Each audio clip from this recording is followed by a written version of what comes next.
Hey guys, it's Spiffyguy and I'm back here with another food video. And as the title suggests, we're going to make some pickles. So the type of pickles that we're going to make are refrigerator pickles. And so it's important to understand that refrigerator pickles are not the same as canning pickles. Canning pickles involves pressure cookers or a hot water bath, and they are shelf stable, meaning you can put them on the shelf and they will last 1 to 2 years before you open them. Refrigerator pickles, on the other hand, are basically just made, you put them in the fridge, they sit in there for a week to 2 weeks, and then you eat them.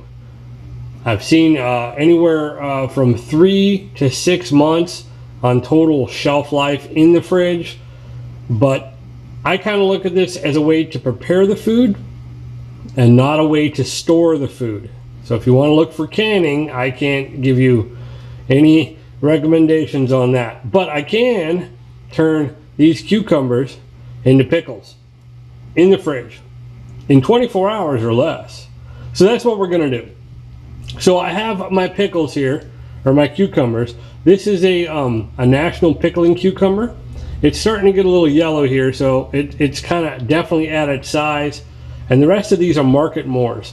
A market more is a cucumber that you're going to find in the store. So when you go to buy the standard cucumber for slicers, that's the market mores.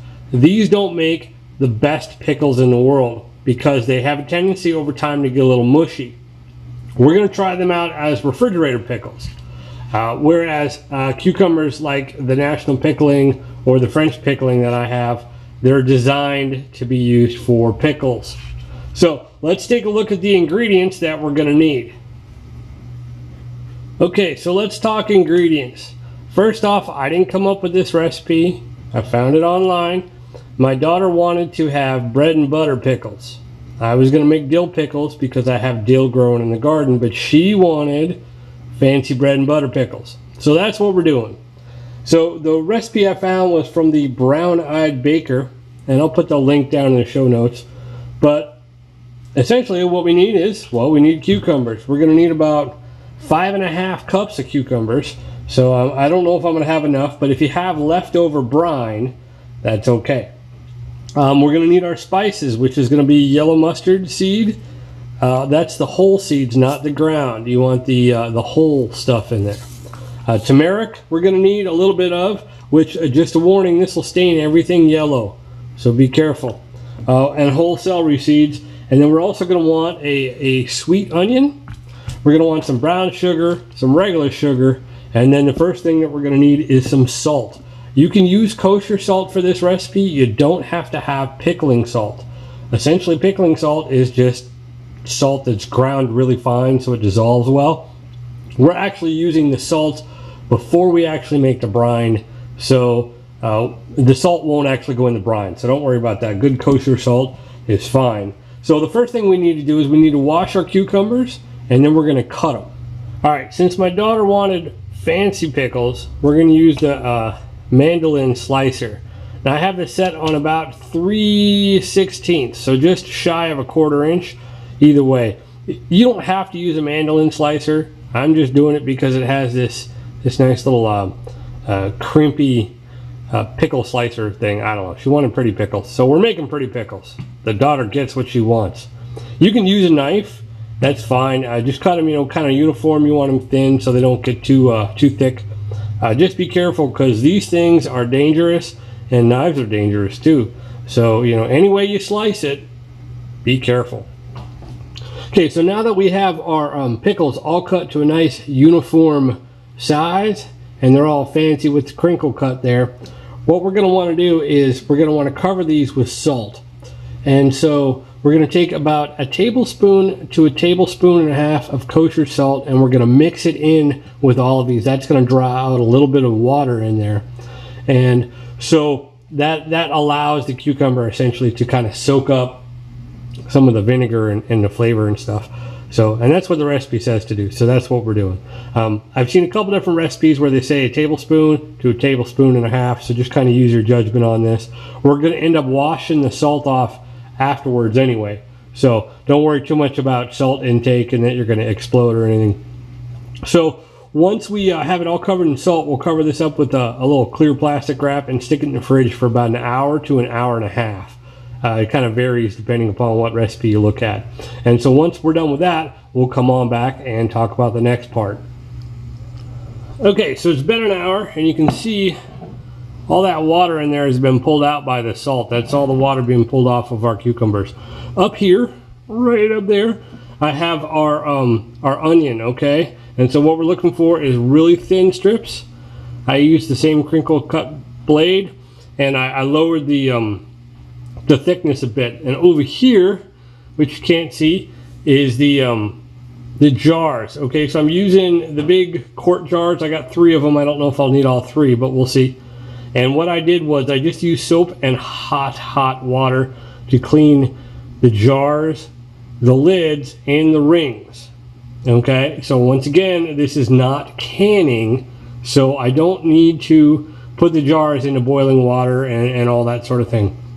You can if you want, but that's, you know, not what I'm doing here. You can also, I've seen people use the Nido jars with the little silicone sort of gasket that I don't even know, I think they're called Nido, N-I-D-O. Anyway, check those out. But we're using the regular ball, so I'm going to drain this, and then I'm going to use a colander and rinse these off really good under cold water, and then I'm going to pack my jars and we'll get the brine rolling. All right, so for our brine, we're going to mix our vinegar, white vinegar, 1 cup, half cup of apple cider vinegar, and then the rest of our spices. I forgot to mention the vinegar in the ingredients list, but you can click down below on the thingy and go check it out. But we're going to bring this up to a boil, and then we'll pour it into the jars using like a ladle or you know, just like a measuring cup, something that's not going to slosh. One thing that makes it a lot easier is to have a funnel, and you can buy one of these handy dandy canning funnels. They fit the wide mouth jars. Just make sure to wash it. All right, so once the brine has come up to a boil, we use our handy dandy little canning funnel, and we fill it up. So what I do is I fill it up to about 1/4 inch or so from the top here, and then I'll use the back end of my ladle and just kind of tap around on all these things, try to get any air bubbles out, pat it on the side and that sort of thing. And then I do put the lid on there. I make sure to wipe the lid just to make sure, and then I tighten them up. I don't crank on them super tight, but I tighten them up to where that lid's going to seal. So these are hot. You don't want to stick them into the fridge because they could explode or you know, cause a calamity of some sort. So what you do is you just leave them on the counter here. Now, one thing that may happen is you can see that that's kind of poppy because, well, it's not canned. That may actually seal up because the liquid inside is hot. So that will suck down and you'll hear it. You'll be in the other room and you'll assume that your jar has exploded. Hopefully it didn't, and it was just that sucking down.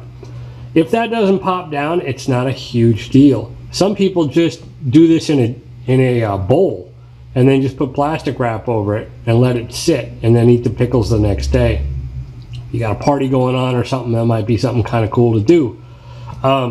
So that's pretty much about it. Now they say they should be ready in about 24 hours. So what we'll do is we will use the modern technology and we'll do a taste test 24 hours from now and see what they taste like. One of the things to make sure to do is label the top of it. These lids I don't typically reuse. The jars and the rings can be, but when you're canning, typically you would buy new lids. So I write on the lid, you know, what it is or the date, and then when I do open it, I cross that date out and I write the new date that it's opened. That way I know how long they've been in the fridge and I don't eat some funky pickles from, you know, last fall or, you know, this, I don't know, the Kennedy era. But there you go. That's pretty much kind of about it, and we'll come back here in a little bit and we'll talk about how they taste. Alright guys, so this is where we are on the pickles. You can see I have two different types of pickles here. These are the bread and butter pickles, and they came out pretty decent. The kids thought they were a little bit too spicy, and I think that's due to the white onion that I put in there, and not the turmeric, but they have good color.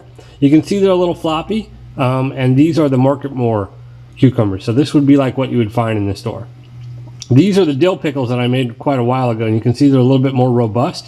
This would be a English or an American national, national pickling cucumber, and these would be the French pickling, which are the little gherkins. These were also hand cut, so they're a little bit thicker than the ones cut with the mandolin slicer. So maybe if you're using store-bought pickles or cucumbers, you cut them a little bit thicker. But I think the flavor is real good. There is a little spice due to the onions, but not too bad. And they were ready pretty much in 24 hours. They taste pretty much the same now a few days later than they did at the time. So a really easy project. You can refrigerate pickle pretty much just about anything. You could do cauliflower, you could do carrots, that sort of thing. And it's a good way to use up your cucumbers, especially if they're kind of starting to get to the end of their growing life and they're starting to turn just a tinge yellow, where they're getting a little bit better. You can use them in this manner. Once again, this is refrigerator pickling, and this is not canning pickling, so it's not a shelf stable thingy. And you know, the jalapenos work really well. Those came out really good, and I'll be doing more of those as well. So if you guys got any questions or comments, go ahead and leave them down below, and let me know what you think. And just remember that life is an adventure. Go out and have one with your pickles.